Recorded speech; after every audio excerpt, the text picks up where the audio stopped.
Hello दोस्तों, good morning. Welcome back to my YouTube channel. I hope आप सभी अच्छे होंगे और मैं भी बिल्कुल ठीक हूँ। तो गाइज, आज हम जा रहे हैं बलीन बासनी माता के मंदिर, क्योंकि पूरे 3 महीने बाद माता रानी का मंदिर खुलने वाला है। तो हम जा रहे हैं माता रानी के दर्शन करने। तो आप भी मेरे साथ बने रहिए वीडियो में लास्ट तक, आपको भी कराते हैं माता रानी के दर्शन। तो यहाँ पे मेरी मम्मी जी मंदिर के लिए फूल तोड़ रहे हैं। तो अभी हम बस स्टैंड पहुंच चुके हैं और यहाँ पे भी बलीन बासनी माता का एक छोटा सा मंदिर है। सबसे पहले यहाँ पे भी माथा टेका जाता है। तो अभी हम चल पड़े हैं और यहाँ पे परगौल कमेटी वालों ने बस और गाड़ियों का प्रबंध करवाया है यात्रियों को मंदिर पहुँचाने के लिए। तो जब तक हम मंदिर पहुँचते हैं तो तब तक मैं आपको जो हमारी बलीन बासनी मंदिर का इतिहास है, जितना मुझे पता है वो आपको मैं बताती हूँ कि किस तरह से मंदिर का निर्माण हुआ है। बलवास गांव के भंतोन खानदान में एक रूपवती कन्या पैदा हुई। समय बीतता गया, कन्या बड़ी हुई तो माघ महीने में यानी जुकारू त्यौहार की रात्रि को भोजन करने से पहले कन्या अपने पिता से ऐंची हिंसालु फल की जिद करने लगी। पिता के इनकार करने के बाद कन्या रूठ गई। कन्या ने रात्रि भोजन के उपरांत बर्तन साफ किए तथा मांजे हुए बर्तनों का पानी बाहर फेंकने के लिए 2 जगनी जलाकर बाहर चली गई। कन्या 2 जगनियों के सहारे घर से निकल पड़ी। अंदर पिता अकेला इंतजार करता रहा। कुछ देर बाद पिता बाहर निकले तो कन्या 2 जलती हुई जगनी के सहारे घगींत गांव तक पहुंच चुकी थी। फिर पिता अपनी पुत्री को घर से बाहर जाते देखकर पिता प्रेम से व्याकुल हो गया और अपनी पुत्री के पीछे पीछे दौड़ने लगा। कन्या ने पिता को अपने पीछे आते हुए देख लिया। कन्या भी पिता प्रेम में विवश थी और एक जगनी वहीं छोड़ दी तथा एक जगनी के सहारे टटन गांव में पहुंच गई। कुछ देर बाद पिता भी दौड़ते दौड़ते टटन गांव में पहुंच गए तो कन्या तब तक अदृश्य हो गई थी। पिता रोने लगे तो रोते रोते गहरी नींद में सो गए। उन्हें सपने में कन्या ने कहा कि आप क्यों रो रहे हो, मैं तो माता का रूप हूँ, मैंने आपके घर में जन्म लिया था, अब मैं आपके घर में नहीं बैठ सकती, इसलिए यदि आप मुझसे ज़्यादा स्नेह करते हैं तो मैंने जहाँ रेखा खींची है वहाँ पर मेरे लिए मंदिर बना देना तथा ज्येष्ठ महीने की अमावस्या को चकोर के अंडे, भ्यंची, हिंसालु फल, घी, मंडे इत्यादि का भोग दे।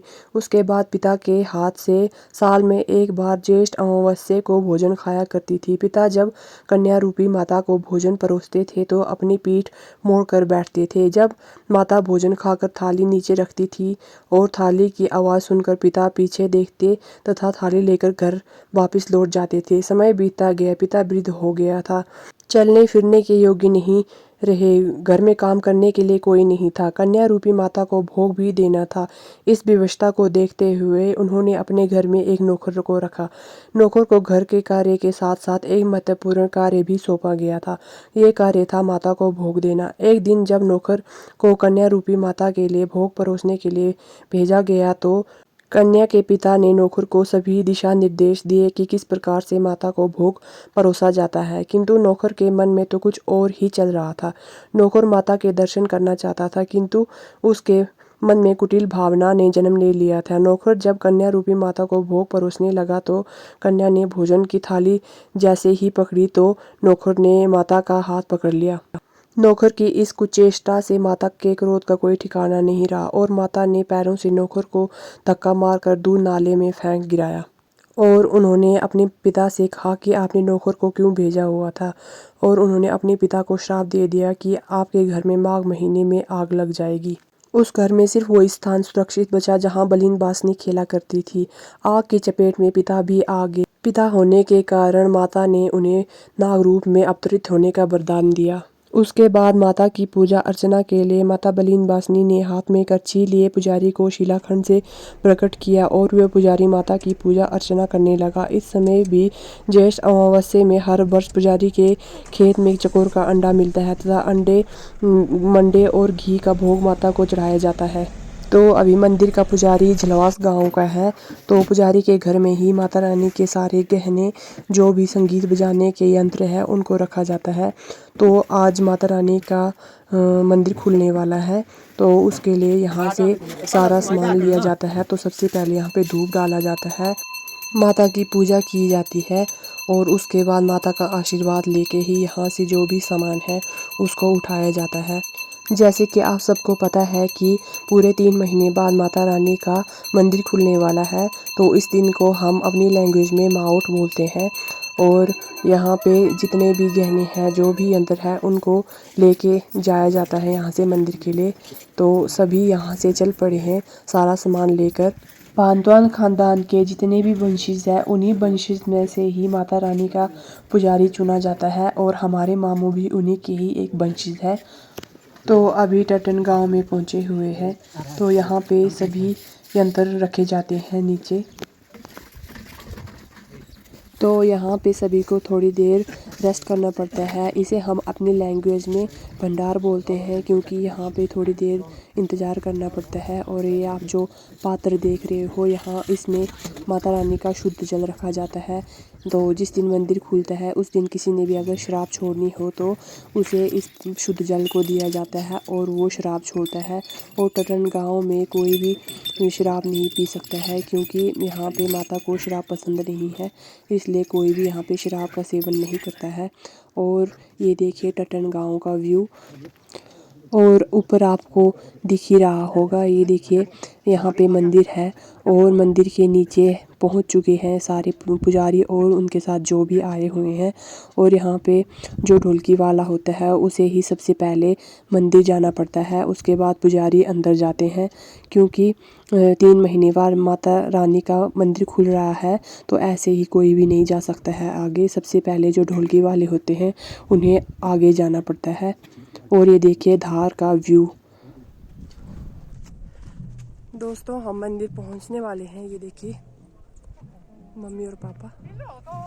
ये है मंदिर का गेट, और यहाँ से सबसे पहले हाथ धोया जाता है और उसके बाद मंदिर जाते हैं। और ये आप देख सकते हो जो लाइन लगी हुई है, ये सारे जो पुजारी के साथ आए हुए हैं वो सारे सबसे पहले ऐसे ही लाइन में जाके सबसे पहले यहाँ पे माता को फूल चढ़ाते हैं। और मौसम भी आज काफ़ी ज़्यादा अच्छा है, खिली खिली धूप लगी हुई है और यहाँ से व्यू काफ़ी ज़्यादा सुंदर दिखाई देता है। तो हमने भी सबसे पहले माता रानी को फूल चढ़ाया, और अभी यहाँ पे माता रानी को चुन्नी चढ़ाई जा रही है। फिर उसके बाद सभी देवी देवताओं को त्रिशूल दिखाकर ये जताया जाता है कि हम यहाँ पे आपकी पूजा शुरू करने वाले हैं। और ये 2-3 लोग ही करते हैं, जो लागिर और ठाठी होता है, इन्हें हम अपनी भाषा में लागिर और ठाठी बोलते हैं। इसके बाद अब आरती शुरू की जाती है। जैसे ही आरती शुरू होती है तो सबसे पहले माता रानी की पूजा की जाती है। तो सारे लोग आरती करने के लिए इकट्ठा होते हैं और उसके बाद सभी लोग आरती शुरू करते हैं, और साथ में ही ढोलकी और बांसुरी बजाई जाती है। और उसके बाद सारे मंदिर के चक्कर लगाते हैं बाहर से ही। जिनके पास भी संगीत के ये जो यंत्र है वो सारे मंदिर के बाहर से चक्कर लगाते हैं और माता रानी का आशीर्वाद लेते हैं। और ये चक्कर पूरे 3 बार लगाया जाता है और माता रानी का आशीर्वाद लिया जाता है। और उसके बाद जो लागिर और ठाठिर होते हैं वो भी अपने हिसाब से माता रानी की पूजा करते हैं। और उनके पीछे जो आप देख सकते हो और भी है, ये सारे चेले होते हैं और उनको सभी को 4 खानू बोला जाता है हमारी भाषा में। तो ये सभी अपने तरीके से ही सभी देवी देवताओं की पूजा करते हैं। आरती करने के बाद सभी देवी देवताओं की धुन लगाई जाती है बांसुरी पर, इसलिए जिस भी देवी देवता की बांसुरी पे धुन लगती है तो उन देवी देवताओं के चेले जो होते हैं उनके शरीर में कंपनी होती है, तो उनका शरीर कांपने लगता है। इसलिए जिस भी देवी देवता की धुन यहाँ पे अभी बज रही होगी तो उनके जो भी चेले होते हैं वो कांपने लगते हैं।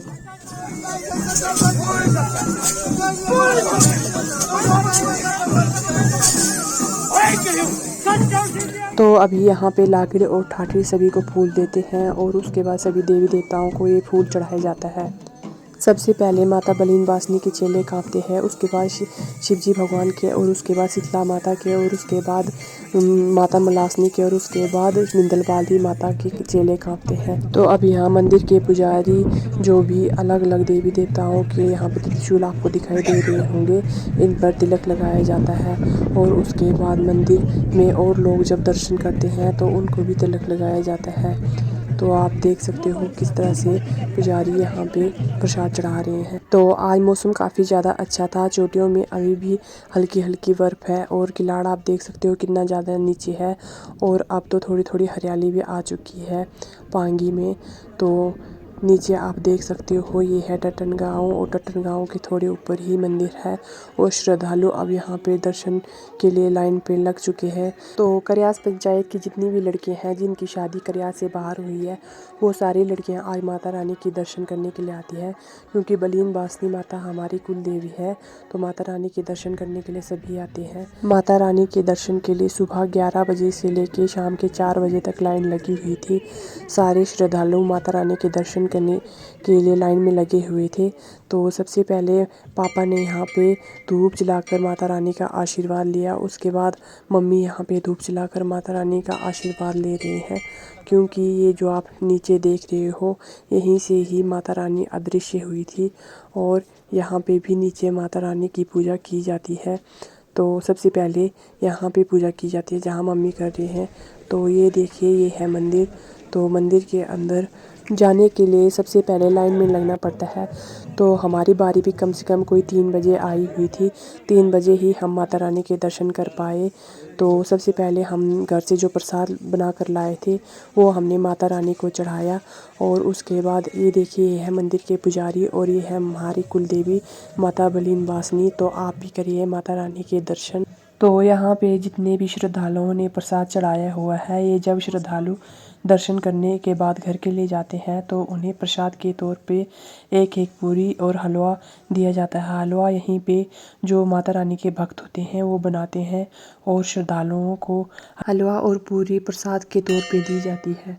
तो अभी हम आए हैं यहाँ मंदिर से पीछे एक छोटा सा मंदिर है जो गणपति बाबा का है। तो यहाँ पे हमने दर्शन किए। तो ये है बलीन बासनी माता का इतिहास, जो इस पे सारा कुछ लिखा हुआ है कि किस प्रकार से मंदिर का निर्माण हुआ है। और उसके बाद हम दर्शन करने के बाद हम नीचे गए जहाँ से माता अदृश्य हुई थी। तो यहाँ पे भी हमने धूप जलाकर माता रानी का आशीर्वाद लिया। तो ये है वो गुफा जहाँ से माता रानी अदृश्य हुई थी। तो यहाँ पर भी सभी लोग पूजा करने के लिए आते हैं।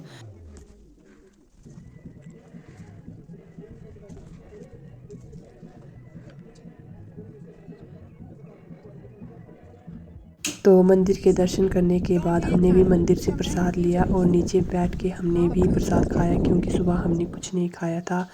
मंदिर के बाद हम सीधे ही चले गए मामा जी के घर। तो मामा जी का घर मेरे झलवास गांव में है। तो हम कोई शाम के 5:30 बजे मामा जी के घर के लिए पहुंचे हुए थे। तो अगर आपको मेरी वीडियो पसंद आई हो तो लाइक शेयर कमेंट ज़रूर करिएगा और सबसे पहले सब्सक्राइब ज़रूर करिएगा। अब मिलते हैं अगली ब्लॉग में, तब तक के लिए टेक केयर, बाय बाय।